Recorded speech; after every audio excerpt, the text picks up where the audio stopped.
Hey guys, this is Mr. Peng and I've got for you your week 7 spelling list.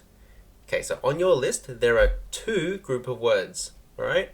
So group number 1 are words starting with GU, alright? These words start with the G sound. The U isn't really pronounced. The next group is the group with QU at the start. Now QU together make the Qu sound, alright?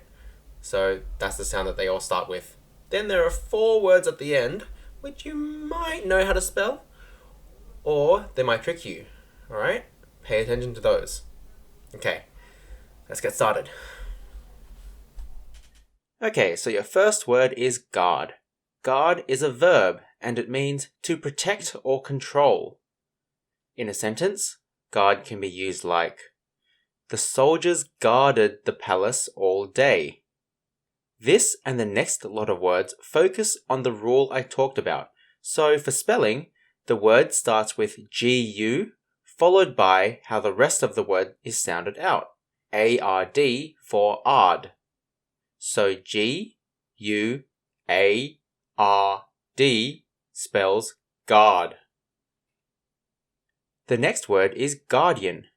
Guardian is a noun, and it's a person who protects or defends something. Another way to use it is when it's talking about someone who's looking after you, like when a school note asks for parents or guardians. Here, guardian is just talking about the adult who's looking after or protecting the child. In a sentence, guardian can be used like, the guardian never left the treasure's side.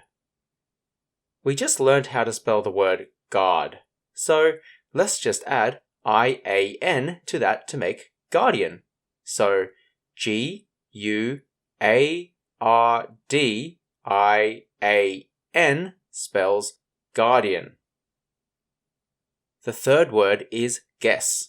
Guess is a verb and it means estimate or conclude something without enough information to be sure of being correct. I guess that meaning didn't make much sense to you, so I'm going to use a sentence as an example. Here's the sentence. My guess is that you didn't understand the dictionary meaning for guess. Okay, I don't know if you understood it or not, and I have no way of knowing or making sure without asking you. So, I don't have enough information. So I may be wrong, but my feeling is that I'm right. That's a guess. But I'm guessing you already knew what a guess was. Oh well. Okay, following the rule we're learning, it starts with GU for the G sound, followed by ESS for the S sound at the end. GUESS spells guess. Word number 4 is guest. Guest is a noun, and it's a person who is invited to visit someone's house or attend an event. So in a sentence, it can be used like, Bob is going to be our guest this afternoon. For spelling, just have the GU and the EST you hear and can sound out. So GUEST spells guest. The next word is guilty. Guilty is an adjective and it describes someone who is responsible for doing something wrong. In a sentence, it can be used like, we found out that he was guilty for breaking our mailbox earlier in the week. To spell it, start with GU, followed by the IL to make the ill sound, then TY for the T at the end. GUILTY spells guilty. The next word is guitar. Guitar is a noun and it's a stringed instrument with a... Just look at the picture. Much easier to explain that way. As a sentence, it can be used like, Bob played us a song on his guitar as an apology. For spelling, start with the GU and sound out the rest. I for the short I sound and TAR for the rest. G-U-I-T-A-R spells guitar. The next word is guide. Guide can be used as a noun and a verb. As a noun, it's someone who shows the way to others. So like a tour guide or something.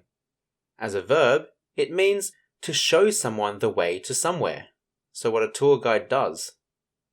In a sentence, it can be used like, Mum had enough of Bob's bad playing, so she guided him to the door. For spelling, start with the G-U and follow it up with the I-D-E, remembering the bossy E makes the I say its name. So, G-U-I-D-E spells guide. The next word is disguise. Disguise can be used as a noun and a verb. As a verb, it means to give someone or yourself a different look to hide who they are. And as a noun, it's just talking about that different look that you give yourself or someone else. In a sentence, it can be used like, Bob went home to disguise himself because he wanted to come back in and knew we wouldn't have him back.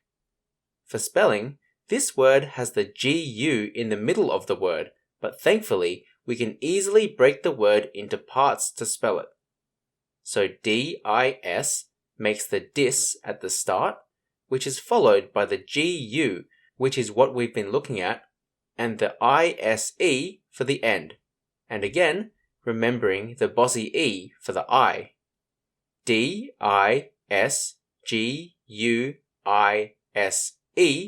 spells disguise. Word number 9 is penguin. Penguin is a noun, and it's a large flightless seabird. Again, look at the picture. Whoops. Wrong one. Here's the right one. Okay, that's better. Okay, in a sentence, later that day, we heard a knock on the door, and when we opened it, an enormous penguin was standing there. For spelling, penguin is a bit of a tricky one, because the GU in the middle of the word is different to the other words. The U here is actually pronounced, and the word is split into two parts, peng and win. So P-E-N-G for peng and U-I-N for win.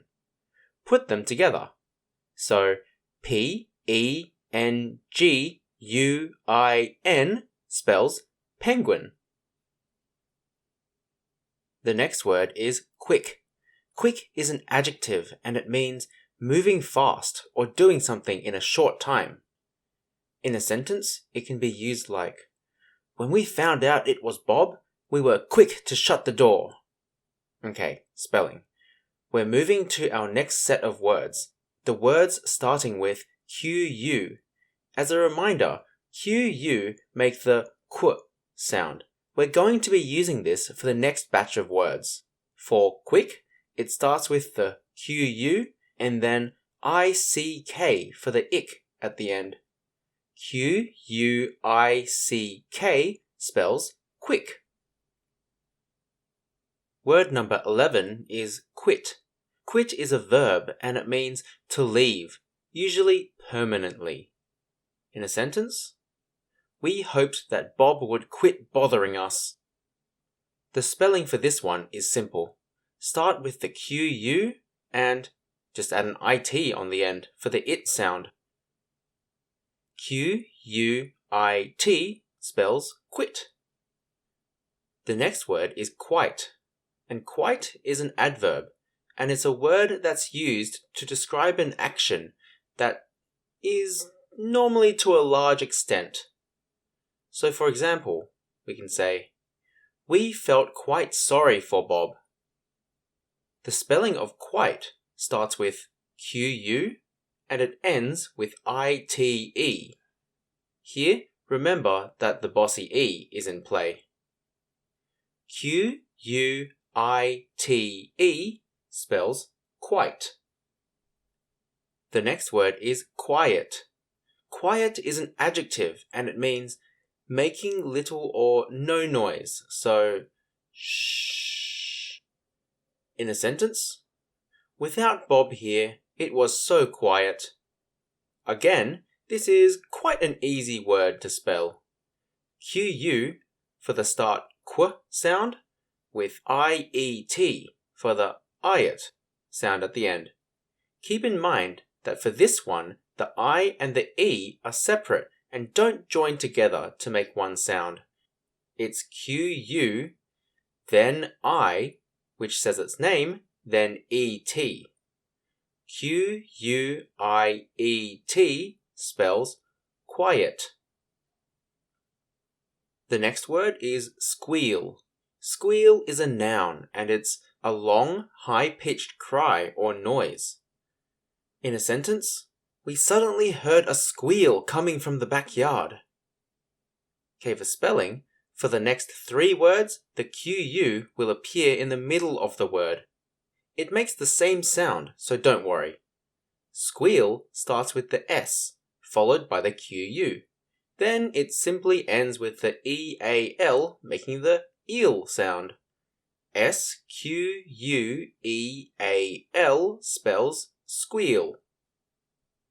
Word number 15 is squash. Squash is a verb, and it means to crush or squeeze something so that it becomes flat, soft, or just out of shape. In a sentence, after getting to the backyard, we saw Bob lying in the garden with Mum's favourite flowers squashed under him. Spelling? Squash is spelt starting with the S, followed by the QU that we've been learning about. It ends with ASH for the OSH sound. The A is tricky here because it makes more like an O sound rather than an A sound.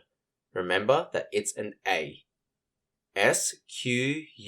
SQUASH spells squash. Word number 16 is mosquito. Mosquito is a noun. I would get you a proper meaning of mosquito, but searching it gave me pictures of it, which made me want to throw my shoe at the computer screen. I'll try to get you a picture without damaging anything. Here. I just get so sick of them biting me all the time and I get all itchy. And then I want to scratch and I can't scratch and... Okay. I'm fine. Let's keep going. Okay, in a sentence, at this point, Mum was so angry at Bob that she... How do I put mosquito in this? She told her pet mosquito to feast on Bob's blood? Yeah, that'll do. Even though I don't think you can have a pet mosquito. Anyway. Be careful of the spelling of this word. I like to separate it into parts to spell it. In fact, I actually used to pronounce it wrong to remember how to spell it. I used to say mosquito as a kid. You spell it MOS for the moss sound at the start, QUI for the key sound, and TO to end it. MOSQUITO spells mosquito. The 17th word is daily. Daily is an adjective and it means done every day. Now the spelling of daily is a tricky one if you haven't memorized it, since its meaning is every day. You might guess that the word day is in here. After all, you can hear it, right? Spoiler alert, it's not. The letters DAI make the day sound. Then to end it, you have LY for the Lee sound. So DAILY spells daily. Word number 18 is monthly. Monthly is an adjective and it means done once a month. The spelling of monthly also has something tricky in it too, if you haven't memorized how to spell month. If you have, then just put an LY after it, and you have the word. If not, then the O in month might trick you. The O doesn't make an O sound, it makes a short U sound. Make sure you remember this. So MONTHLY spells monthly. The 19th word is minute. Minute is a noun, and it's a period of time made up of 60 seconds. The spelling of minute is, once again, tricky. It sounds like it might be spelt like MINUT or something. It sounds that way. The start of it is right, MIN for min, then it's followed by UTE, making the sound. Even if there is an E at the end of the word, it isn't a bossy E. So, MINUTE spells minute. Word number 20 is second. Second is a noun, and it means a period of time which is 1/60th of a minute. I don't think that helps. Maybe just look at a clock with a really thin hand, the one that's moving all the time. One tick of that is the time for a second. I know that second has another meaning, which is like second place in a race, so number 2, but we're not focusing on that one for today. Now for the spelling of second, the thing with minute is similar in second. There seems to be something up with one of the vowels again. To start spelling the word, SEC is used, which is fine, to make sec. After that, though, is the OND making the end sound. O definitely doesn't normally make that sound, but you just need to remember it for this word. SECOND spells second. Alright, that does it for the words, and hopefully it helped you. If I went a bit too fast for you today, then feel free to, rewind the video a bit. Won't hurt anyone. Okay, that's it from me, and hopefully you have a good week. Yeah? Alright. See ya.